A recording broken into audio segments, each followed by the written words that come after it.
as many people know, Mike Tyson hopped in the ring with Jake Paul, and many have their opinions about what transpired. In fact, Fat Joe suggests that Mike Tyson would never have fought Jake Paul if he were a billionaire, and speaks about Mike Tyson's past of having his money stolen. Check out what he had to say.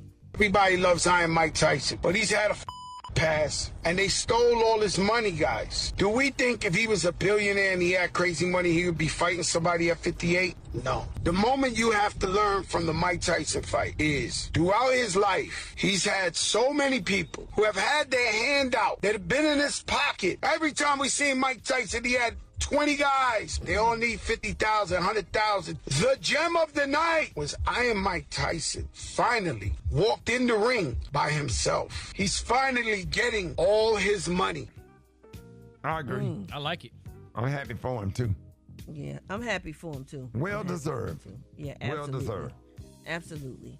All right, y'all, moving on. Dame Dash has finally been stripped of his his 1/3 share of Rockefeller Records after a long-planned auction, and there's a surprising new owner, the state of New York. Dame's share was sold as a part of a judgment in a legal proceeding against him.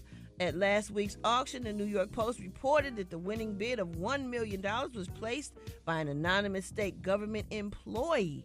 A portion of that million will reportedly go to New York City to help collect Dash's unpaid child support. The reason the state bought the share of the company was so that they can turn it in and sell it and put the money towards Dash's tax debt, which is about $8.7 million. Attorney Chris Brown, wow, that's a funny name. Attorney Chris Brown, who represents two of Dash's alleged creditors, said the auction is over, but the work is still not complete. Mr. Dash's legacy is now New York State property. I will work with New York State and New York City as the next phase of ownership of the shares. Wow. Oof. Yeah. That had to suck to, yeah, I guess. I mean, if you got to pay something, at least he had something to pay it with, Right. Trying to just think of the positive about the situation because it don't feel too good. Right. All right, y'all. Last but not least, J. Cole is entering the podcast game with a new limited audio series, which will help him recap his journey to hip-hop stardom and share unreleased music. The podcast, Inevitable, is hosted by Cole alongside his longtime manager, Ibrahim Ibrahim Hamad and Scott Laser. The synopsis for the audio series says, in this raw and reflective limited series, J. Cole takes listeners on an unfiltered voyage through his life, career, and personal evolution, using both unreleased and released music to guide the story. Through conversation with Ibrahim Hamad and Scott Laser, Season 1 finds Cole recounting his journey from his early days as a young aspiring rapper to finally seeing his dreams become reality despite many hurdles and pitfalls that he faced along the way. It premieres November 18th at 6 p.m. Eastern via Inevitable's official website. Access to all episodes costs a minimum of $10.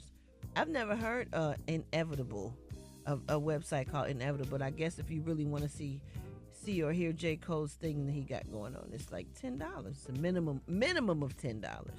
And let me get into this last but not least. I know I talked about it earlier, but Beyonce she'll perform during halftime Christmas Day, a mashup between Baltimore Ravens and the Houston Texans. Those teams will be playing, and it's going to air on Netflix. As many of you know, Beyonce is from Houston, and Netflix didn't reveal details about the performance yet, but did tease that it would likely feature guest appearances from her Cowboy Carter album. So congratulations to Beyonce. She will be performing on Christmas Day for the game between the Baltimore Ravens and the Houston Texans. All right, y'all, we're going to be wrap. my Christmas present to myself, watching her perform, too. That's going to be nice. She done started nice Christmas. It's going to be a great Christmas just to see that.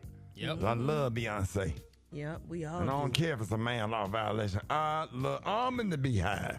You in the beehive? Keep going. Boy, that thing thicker than cold grits. I'm watching. All right, now. Thicker than cold grits. All right, y'all. We As long as you ain't singing Love on Top in the shower, you good. He be modulating in the shower. All right, y'all, we going to wrap up the hot spot on that note. But coming up next, we got the praise mix down with the White Stone. The time now is 27 minutes before the top of the hour. It's the Rickey Smiley Morning Show.